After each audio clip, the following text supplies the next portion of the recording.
The word providence is from a compound word. As a matter of fact, it's two Latin words. The word pro simply means before, and vide means to see. So the word providence literally means to see before. And so when we think of providence, many times our mind is drawn to the book of Esther. Now, Esther was written during the reign of King Xerxes.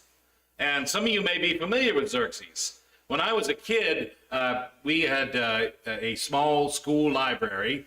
And in that library, the librarian, Carol, she recommended a book for me, and it was on Alexander the Great. And I read it, and I was interested in all these ancient Greek stories. And she said, I've got one for you. And it was about the ancient battle of Thermopylae. Okay? Many of you probably are familiar with that. As a matter of fact, a few years ago, they made a movie called 300. It's the most historically inaccurate movie I've ever seen in my life. I wouldn't recommend it to anybody. It's pure garbage as far as I'm concerned. But it was about this battle of Thermopylae. Thermopylae was a place that was ruled by the Spartans. The Spartans were a small Greek city-state, and it was a place where they met the Persians. And it was between two grand rocks, and there was a canyon that they were defending to get into their kingdom. Ultimately, one of their own had sold them out and had told the Persian army another way to get in there. But 300 Spartans defended the city against the thousands upon thousands of Persians. And so you had King Leonidas, the great Spartan warrior, versus Xerxes, the Persian king. Now, our Bible doesn't mention Xerxes. It mentions Ahasuerus. But Ahasuerus is the very same person, Xerxes. Xerxes would go on to burn down Athens, and no one had done that. But Xerxes is primarily remembered in the annals of time for his defeat against the Greek navy. He had to retreat, and he came back to Susa, which was his winter palace, which is where our story, the book of Esther, takes up, while he is wintering here, licking his wounds after his greatest defeat. Now, when we talk about providence, providence is something that is hard to see. I think I've mentioned here, I've quoted, someone said, and I don't know who said it, but they have said, we never see the head of providence, we only recognize the tail. And what they mean by that is, while we're going through something, many times it's hard for us to recognize that God is working in our life. And it isn't until long after the circumstance that we look back and we realize, well, God was there the whole time. And that's how providence works. And so it brings us to our tale, the book of Esther. Now we are immediately introduced to a character by the name of Vashti. Vashti is the moral powerhouse in the book of Esther. You know, we can assume and make accusations about everybody else, but the one character who stands on her principles higher than anyone else in the book is this woman, Vashti, who we know very little about. What we do know is that she was the wife of Ahasuerus, Xerxes the first. Now, Xerxes reigned from 485 to 465 BC, and he was the king of all of Persia. And he owned land or ruled land from India all the way down to Ethiopia. Take my word, that's a lot of territory. If you were in Sunday school, you saw that map that I showed you. But he is ruling, and he's ruling in Susa or Shushan. There were actually 4 royal cities in the Persian Empire. Persepolis is another one, and Babylon is another one. And he's ruling in these places, but right now he's wintering in Shushan, which is in modern-day Iran. And so he's up there in Iran. And while he's banqueting, he has a banquet that lasts many, many weeks, where they are banqueting, they are eating, they are drinking copious amounts of alcohol. And he decides to call in his wife, Vashti, to appear, the Bible says, wearing the royal crown. And by the way, it seems to insinuate that that was all that she was to wear. Okay? And Vashti says, no. Now, you don't tell the king of Persia no. But you see, the king of Persia is very wroth. And he becomes enraged. And his counselors come to him and says, something's got to be done about this because we don't want the other wives getting the idea that they can be disobedient to their husbands. Oh, what a curious situation. So what he does is he banishes Vashti. And then he comes up with the idea that he'll just replace her. Oh, it's that easy, isn't it? Oh, I've talked to so many men who complain about their wives, and they come to me and they say, I'm thinking about getting divorced. And I ask them sometimes, so you'll just replace her with another one, right? I might threaten that. If there was another one, I guarantee she'd be mute. That's what I'm looking for, right? But they're not so easy to replace, are they? I knew a brother who came to the church and was going to disfellowship his wife. The church didn't know what to do about that. Well, she said, all right. So she quit cooking for him or doing anything. That lasted for about 3 days. We saw him the next week, and one of the brothers said, I see you folks are back in fellowship. Not so easy, is it? But here he decides to dispose of Vashti because of her stance. She said, no, I'm not going to do this. I'm not going to parade myself before these people.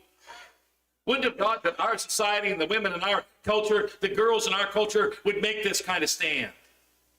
We've gotten to the point today where there seems to be no shame. Jeremiah talked about the women in his day, and he said they forgot how to blush. Think about that for a moment.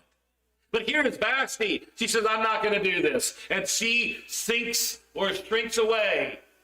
And we don't know anything more about her after that. But Vashti's story introduces themes that'll become important later in the book. King Ahasuerus could be manipulated into enacting new laws, and Esther will take advantage of that. And by the way, she'll use the circumstance of a banquet and wine to help her in that venture. But that brings us to Ahasuerus himself. Again, history recognizes him as Xerxes, who is known as the King of Kings. Must have been a great man, right? As a matter of fact, who do we know today as the King of Kings? Jesus. Here, Xerxes was the first one with the title King of Kings. Because of how much he ruled. He defeated the Spartans. He sacked and burned Athens. And Xerxes' biographers recognize a few things about him. First of all, they recognize that he was hot-tempered. You know any men like that? Hot-tempered and just blow into a rage? I don't know what's worse. I don't feel like I'm a hot-tempered guy. Okay? I'll sit on things for a while. I'm not a hot-tempered guy. I'm a slow cooker guy. So the slow cooker guy, he just stews on things for a while until finally he can't take it anymore. And then what does he do? He blows the top, right? Well, here Ahasuerus is one of those guys that blows the top immediately. Hot-tempered, they said. In an inscription from Persepolis, Xerxes stated this. He says, I'm not hot-tempered.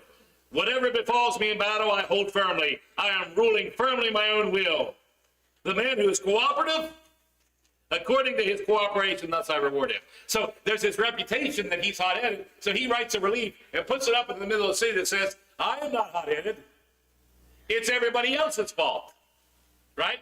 Kind of reminds me of Adam. When God asked him about his sin, do you remember what Adam said? Well, that woman that you gave me, you see how men are?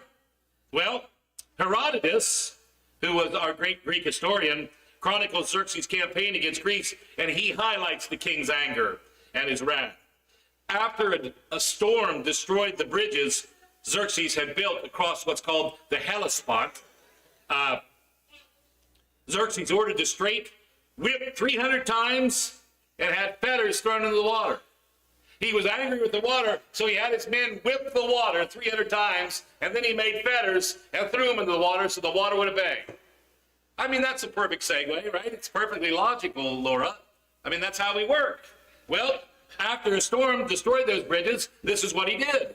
Herodotus also describes Xerxes as the bully who blamed subordinates. Herodotus also described Xerxes' anger with Pythias. Who's Pythias? Well, he was a king of the region. He asked for a wish to be granted, and Xerxes, in a fit of rage, cut Pythias' son in half and marched his armies between the two halves, because the old man had the gall, after he had given a great sum of money, he had the gall to say, can one of my sons leave your army and come take care of me in his old age? So Ahasuerus logically said, I'll tell you what I'll do. I'll cut him in half and march my army through him. Makes perfect sense, right? So this is Xerxes. This is Ahasuerus in the Bible. This great love story that we see between Esther and the king. If you've seen any movies about Esther, there's this great love story. By the way, Ahasuerus is always super muscular and the best looking. But in this story, you see a man who the woman tames. Well, the Bible doesn't say that or indicate that, by the way. The woman realizes who she's dealing with, and she uses that to her advantage. There's another character in the book of Esther by the name of Mordecai.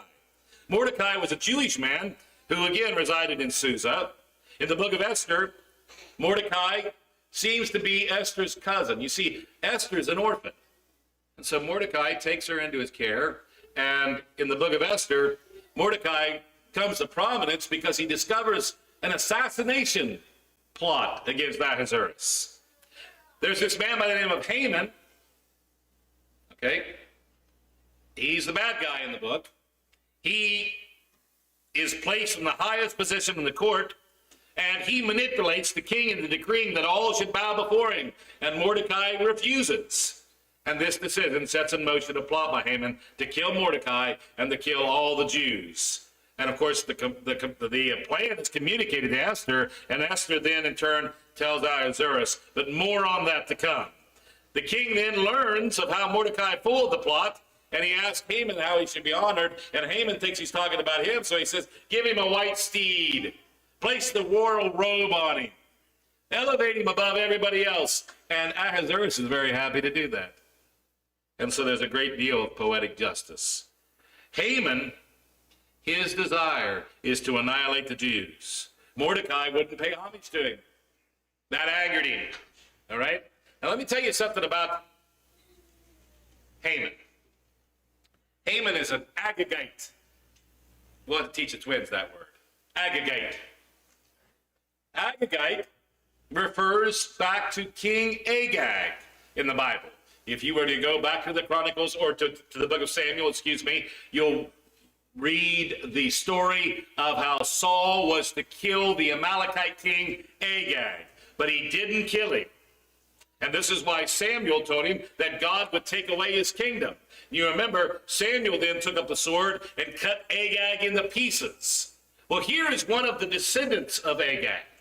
Now, is he happy about that? His people were destroyed by these Jews centuries before. But let me add something to it. Mordecai, we've already mentioned him. Do you know who his grandfather was? A man named Shimei. And if you remember Shimei from the Bible, Shimei is the one that curses David. David is walking along the way, and Shimei comes out and starts cursing him. Why did Shimei curse him? Because Shimei is from the tribe of Benjamin. And what had David done to Saul's family? David killed them all. And Shimei curses him. And David's man says, let's kill him. And what does David say? Let him be. Let him be. This is curious to me. Now, fast forward all the way up, years upon years later, in an entirely different kingdom, in an entirely different time. You have an Agagite,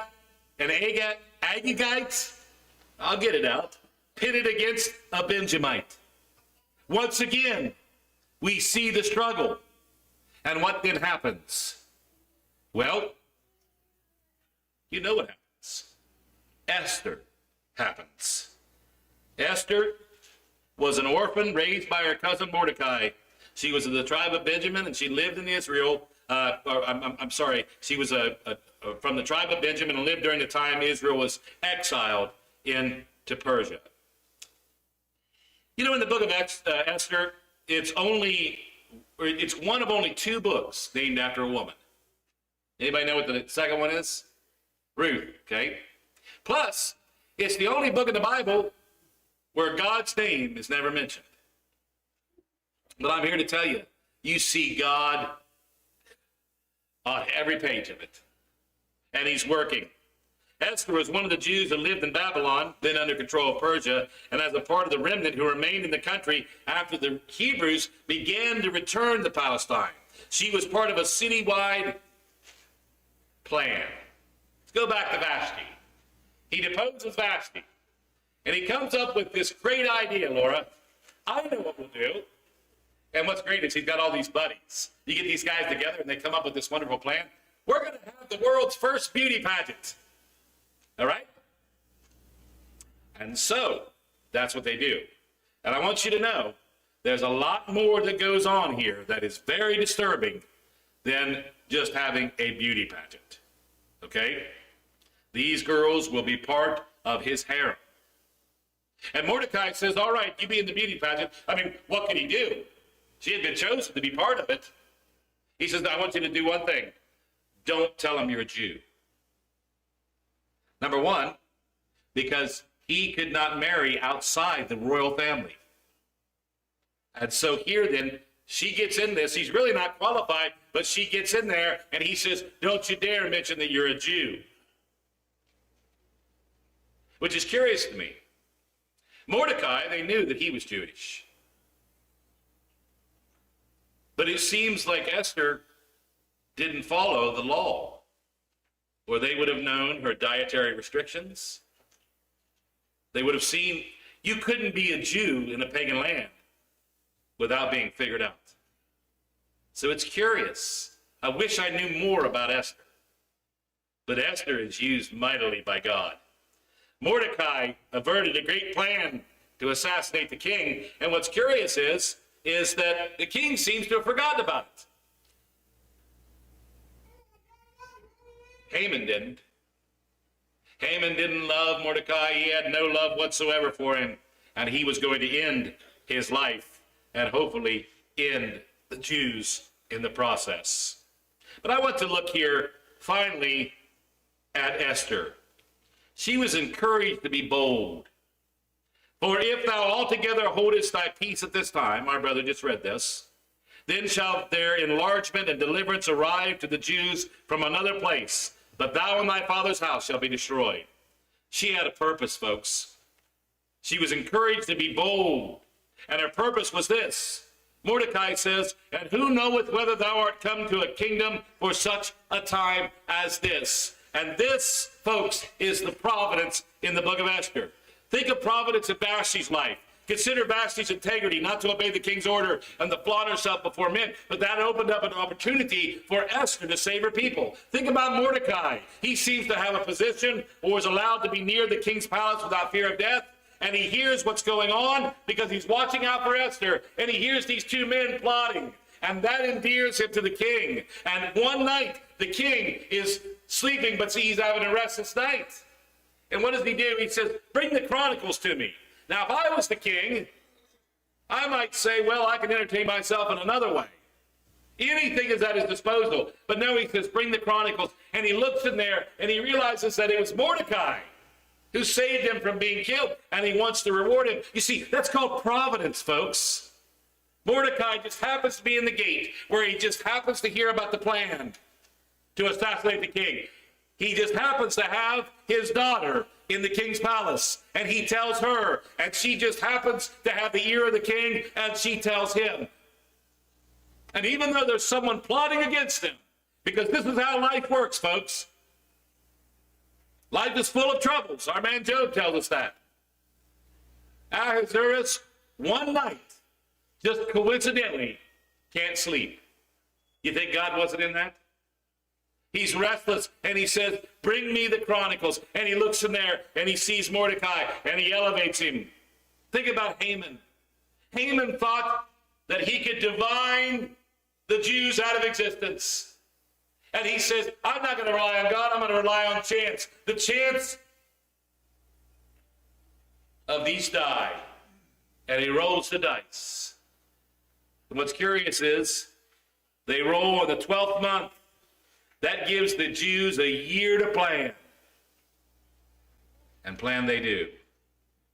Haman doesn't know it, but they've got a queen in the palace. You may not know it, folks, but God may have a queen in some palace for you. You have no idea what he has in store for you. I look back in time. Matter of fact, I've been on this earth now for 38 years, right, Laura? 48. Just turned 48 yesterday. Yes. And when I look back on those 48 years, I want to tell you, folks, I can see the providence of God all through it. You know, every decision I made, it seems like was the wrong one. I look back at all the problems I ever had, and they had one thing in common. You know what it was? I was there. Isn't that amazing? But I want to let you know something. So was God. And so many times I thought that I was making the right decision, and I thought that I was making the best plans, but God had other plans for me. It's amazing. I want to tell you, folks, I love my family and I love these twins, but I got to tell you, twins at 45 was not in the plan. Isn't it amazing what God can do? This church, look at how far we've come. I love this family. Chester pointed out I've been here 5 years almost now in March. Well, it is March, isn't it? March. March is gone, man. I've been here for 5 years. And I don't know of a better bunch of people that I've ever met in my entire life as y'all. I mean, I love this group of disciples. And we've done a lot. We've visited many, many homes. We've had many people come in the doors here. I think we baptized over 63 people in those years. We're looking for more. We've added to the congregation by having kids. And we have a lot of kids, and we're working with the kids. And these young ladies are really stepping up and helping so much. I look at our Sunday school program right now. My grandson Marley was so upset. He had a fever this morning, and he was mad that he couldn't go to church. I said, well, you can hear me on the internet. He said, no, I miss Shirley's class. He calls you Miss Shirley. He says, I want to talk about Noah some more. Oh, the things and the amazing things that you do, the way you affect these young people, the way you affect your brother. You have no idea. You may not realize God has been using you for something great. What you see as problems, God sees as potential to bring glory to his name. And as we read the book of Esther, we can't help but see the providence of God. And then there's Haman's wife. I've been picking on the men a little bit. Haman's wife, she says, you know what you ought to do? You ought to build a gallows and make it real high for that Mordecai. That'll teach him and his people. See, when Ahasuerus hears of what's going on, someone says, look down yonder. There stands the gallows. And Ahasuerus puts Haman up there, his 10 sons. And where Esther was an orphan who God made a queen, Haman's wife, who was blessed with all these children, now becomes a widow as she sees her family hanging from the gallows. God's providence is working all the time. And I know he's working in this building with you people. I've seen it. Keep letting him use you as his instrument. And let's save this community. Let's preach Christ every opportunity we can. Let's reach our hands out. Let our hands be the hands of Christ. Let our feet be the feet of the gospel. And let us take Jesus into the streets. This morning, if you have a need, won't you come as we stand and sing?